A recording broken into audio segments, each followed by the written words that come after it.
Your Majesty, King Charles III, Your Majesty, Queen Camilla, distinguished guests, I am delighted to have this opportunity once more to convey to you what an honor it is to receive and host you in Kenya as you make your 5th visit and the first since your coronation.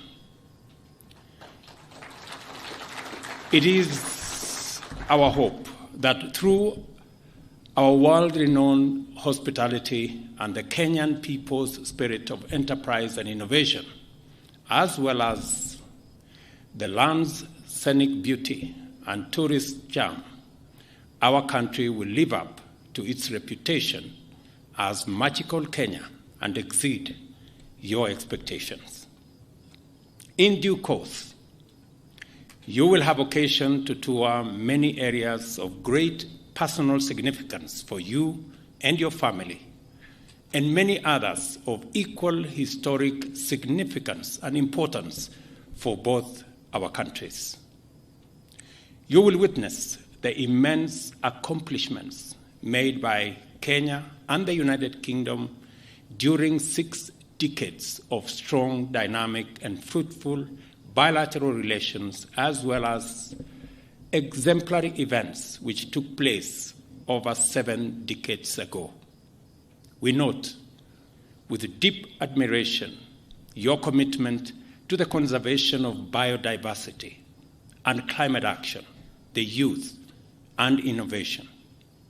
We know you intend to continue on your visionary path of progressive and futuristic leadership in restoring the vitality of our planet and promoting shared prosperity in the Commonwealth and beyond.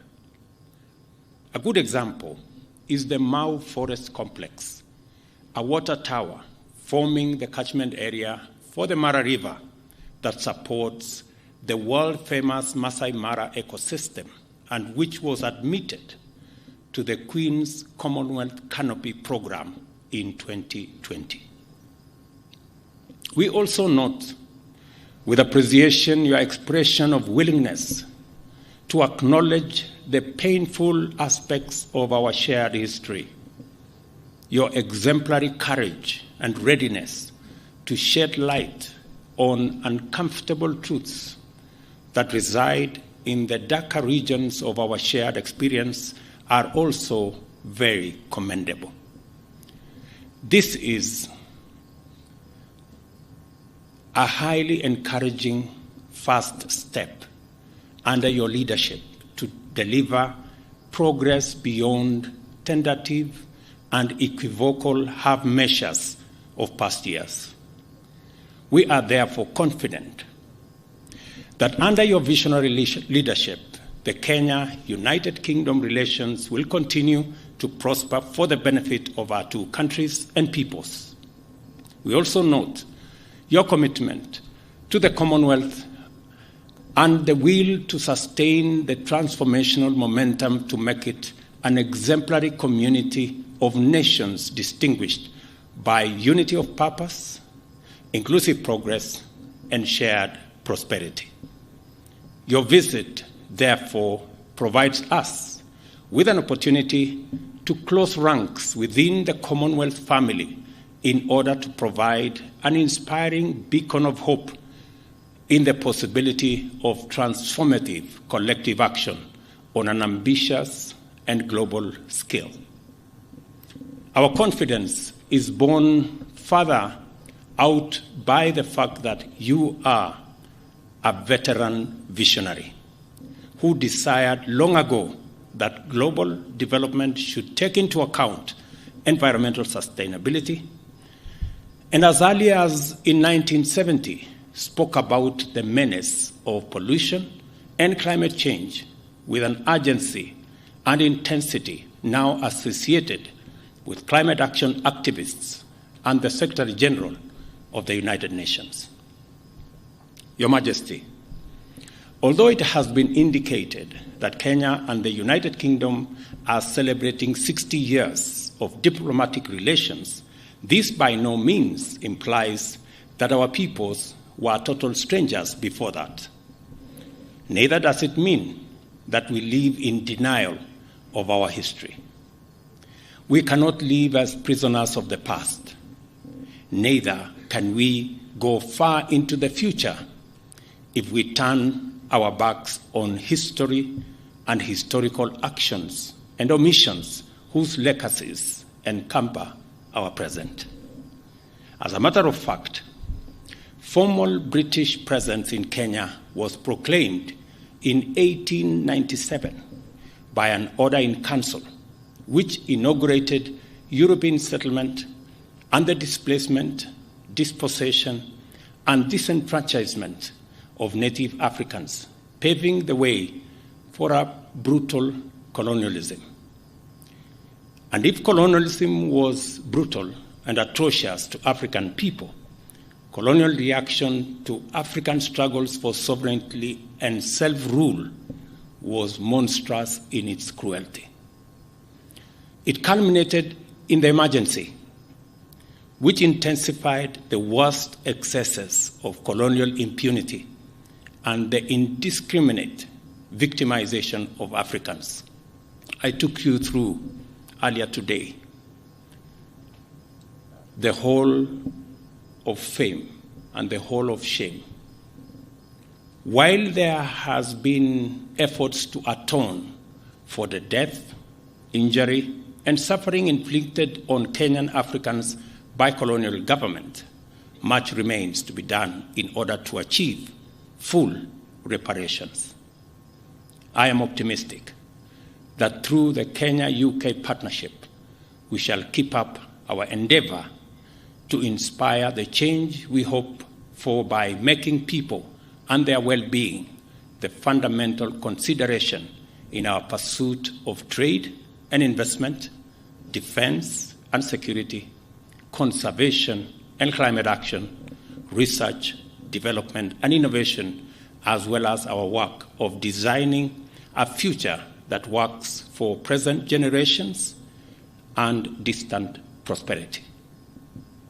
I trust that this visit, focused on community, sustainability, and innovation, as pillars of progress, will inspire Your Majesty to forge ahead with a strong vision for stronger Kenya-United Kingdom partnership and of the Commonwealth as a beacon of hope for humanity in a sustainable, prosperous future for all in a green and clean planet.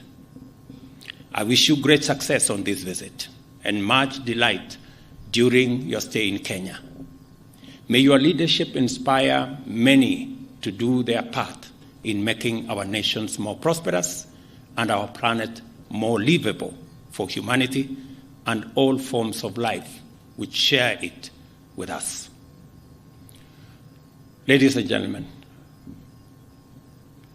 I did inform His Majesty earlier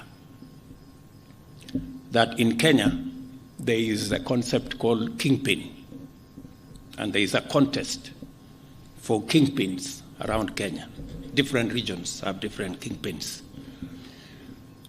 And there is a vicious contest for this kingpin position, which literally amounts to not so much.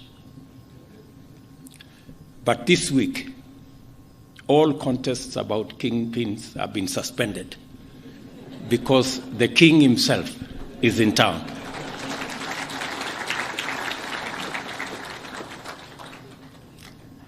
Let us drink to the long life and good health of His Majesty King Charles III and Her Majesty Queen Camilla, and to the enduring bonds of friendship and partnership for the shared prosperity of the people of our two great nations. Thank you. God bless you. God bless Kenya. God bless the United Kingdom. Asanteni sana.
Ladies and gentlemen, let me take this opportunity now to request our guest, Your Majesty, welcome to make your statement. And we can take our seats. Thank you.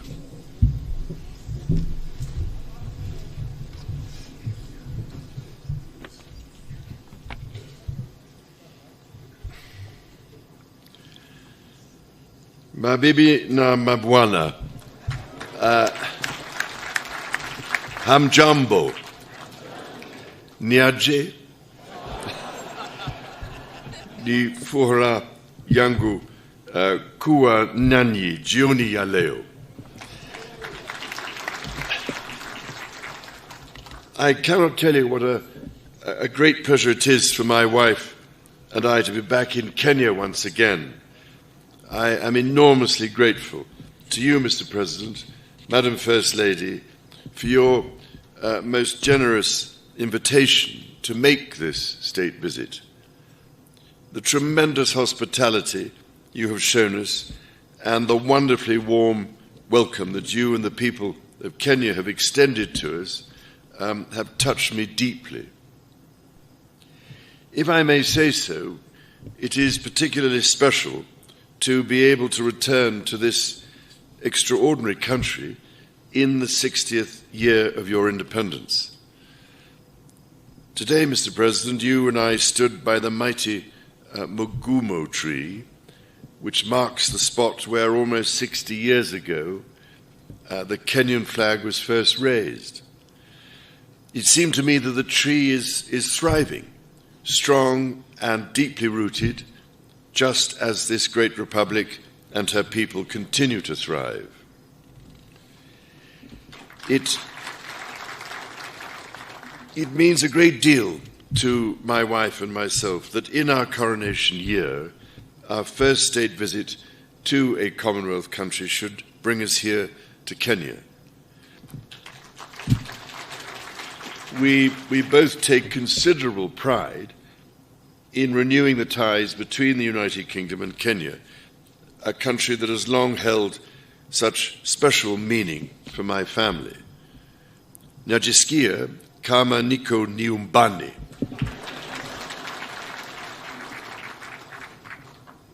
Now, it is well known, I think, that my dear mother, the late Queen, had a particular affection for Kenya and the Kenyan people. She arrived here in 1952 a princess, but left as queen. It is extremely moving to read her diary from that visit, in which she wrote that she did not want to miss a moment of Kenya's extraordinary landscapes. I really cannot thank you enough for the support Kenya gave her through that difficult time. 10 years later, my father, the late Duke of Edinburgh, attended the celebrations of Kenya's independence. To mark the occasion, Her late Majesty wrote to President Jomo Kenyatta to convey her sincere hope that with God's guidance, Kenya would prosper and that her people would have peace and contentment in full measure. Nearly 50 years later, it was here, in sight of Mount Kenya, that my son, the Prince of Wales, proposed to his wife, now my beloved daughter-in-law. For my part, I recall, as if it were yesterday, my first visit to Kenya in 1971 with my sister, the Princess Royal. I was, it is fair to say, somewhat younger then, and I can well remember the meeting I had with President Jomo Kenyatta, a towering statesman who inspired such great admiration, affection, and respect. On subsequent visits here, I was most fortunate to be able to spend some time with Kenyan conservationists, from whose profound knowledge of their environment I learned so much. Among them was the late great environmentalist and Nobel Prize winner, Wangari Maathai, someone whom I greatly admired and loved, and I'm very much looking forward to spending a little time with her daughter this week and to planting a tree in her mother's memory.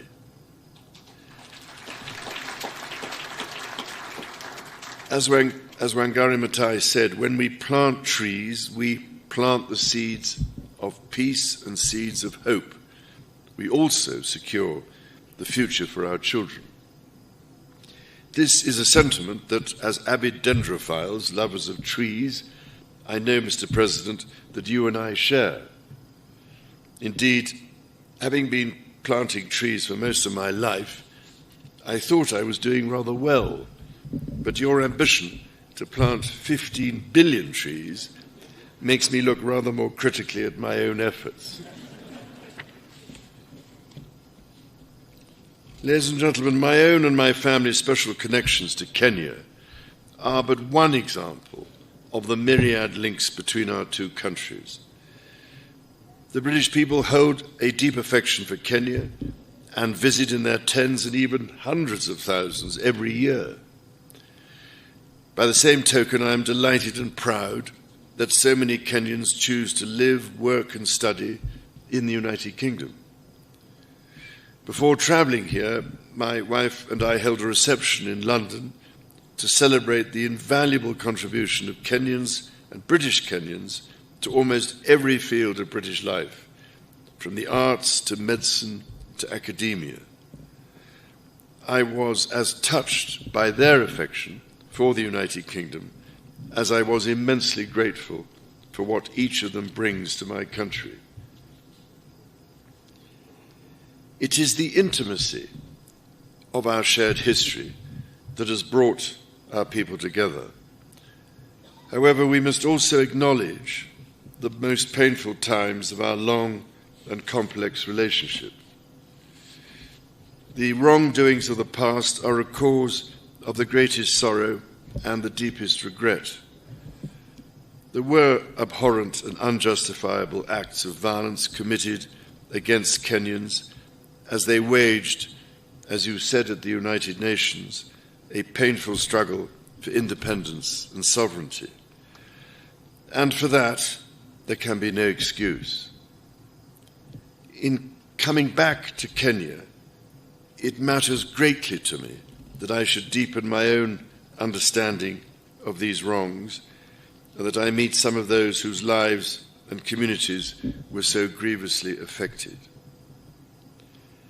None of this can change the past, but by addressing our history with honesty and openness, we can perhaps demonstrate the strength of our friendship today. And in so doing, we can, I hope, continue to build an ever closer bond for the years ahead. As Jomo Kenyatta said, our children may learn about the heroes of the past. Our task is to make ourselves the architects of the future. Mr. President, in returning to Kenya, I have been struck by the many ways in which our country's relationship is now closer than ever. It is a modern partnership of equals facing today's challenges and looking to the many opportunities that together we can seize.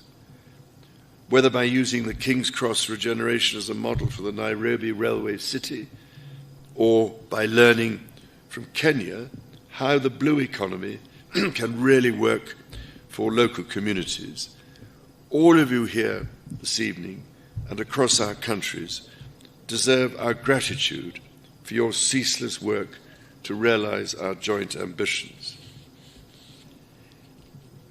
Our people's security is a paramount concern. It is fitting, then, that Kenya's first Marine Commando unit was established earlier this year, trained by British Royal Marines. I also look forward to visiting Karioko War Graves Cemetery, where I will honour Kenyans and other Africans who died in 2 world wars. We must ensure all are granted the remembrance befitting their service. Kenya's efforts to address the existential challenges of climate change and biodiversity loss are remarkable. From generating over 90% of your electricity from renewable sources to ambitious reforestation and restoration programs, to hosting the first Africa Climate Summit here in Nairobi last month, Kenya is offering extraordinary leadership. The Nairobi Declaration brings together different peoples whose cooperation will be essential to solve some of the serious environmental and ecological challenges not only facing us in the future, but facing us here and now. And it is, if I may say so, absolutely vital that your and Africa's voice continues to be heard, including at COP28 and beyond. Because, Mr. President, there is much we could all learn from Kenya's example, so that the natural world we treasure, and which ultimately is our only sustainer, can be preserved and, above all, greatly enhanced and restored for the benefit of our grandchildren and the generations that follow them. Those next generations are themselves taking remarkable strides to secure their own future. I've long believed in the extraordinary potential of our young people and left my meeting with young Kenyan entrepreneurs today inspired by their accomplishments. It gives me great pride, therefore, that the Prince's Trust, which I established very nearly 50 years ago to support young people, is now operating in Kenya, and that in 2021, Ekalali Susan from Turkana County became the first Kenyan winner of the Trust's Global Award for her entrepreneurial efforts to help lift her family out of poverty. Mr. President, ladies and gentlemen, my mother, Her late Majesty, cared deeply that Kenya chose to be a member of the Commonwealth and was always grateful that Kenya has played an essential role in this family of nations to which she devoted so much of her life. On this, my first state visit to a Commonwealth country, I wish to reaffirm my own pledge to support the Commonwealth's bold vision for action and the values upon which it rests. That 1/3 of the world's population, united by peace, justice, tolerance, and mutual respect, should commit to protecting our environment and the most vulnerable in our societies. To this endeavour, Kenya makes a profound difference. It is here in Nairobi, for instance, that Kenya hosts the only United Nations headquarters in the Commonwealth, indeed in Africa and the Southern Hemisphere. In this, as in so much else, Kenya is helping to shape our world and forge our future. The extraordinary ingenuity of the Kenyan people fuels these endeavours. Your environmentalists and your entrepreneurs, your religious leaders, artists, scholars, soldiers and athletes, your elders and your youth. And so, Mr. President, if I may, I would like to propose a toast to you and to the people of Kenya. It is upon the enduring connection between our people that our partnership rests. It is on their enterprise, imagination, and fortitude that our common hopes depend. Together we are stronger, together our future is more secure, and together, as your national anthem says, may we dwell in unity, peace, and liberty. Umoja ni nguvu.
We may now take our seats, and we must commend His Majesty the King. For one day's lesson, your Kiswahili is impeccable. Dinner will now be served.